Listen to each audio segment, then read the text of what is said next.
Okay. How would you manage pala your time? Kasi di ba meron kang med chef sa QC. And then for this one, medyo malayo yung distance mo. Oo, tapat na APH yun. Bonggang-bongga. Bili kami ng bili ng ano doon. Actually, sa ngayon po, yung med chef, stable na naman siya. Like, sistema na, kahit wala naman, yun nga, nawala nga ako, diba, nagpunta ako ng Vietnam, na gawa pa rin naman nila, or, kumbaga, nakapag-operate pa rin naman sila sa med chef, kahit wala ako. So, okay naman. What will it take to be a chef Hassett? Anong kailangan gawin ng isang Bata-bata eh. tao para maging isang chef Hassett? Bawal ang pahinga? Hindi, joke.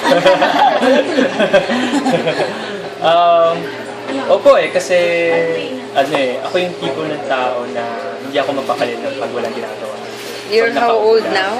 I'm 26 po. 26. So, yeah. You started med chef with what age? 17. Oh my God! Right after high school. Then went to college na trabaho na. Anong plan mo pa after Xinjiang? Ayusin ko lang itong Xinjiao once na okay na. Gusto ko makapag-branch mo ng isa. Ng Xinjiao. Xinjiao din, like in QC area. You really like Vietnamese? You fell Tapos in love after that, with Vietnam. yung French restaurant na, kasi mag-umpisa na kami by June. Ooh, love Okay. French restaurant. So, probably, saan mo naman, yung place na gusto mo? Yung restaurant. yung French naman, sa The Fort po kami. Anyway, congratulations.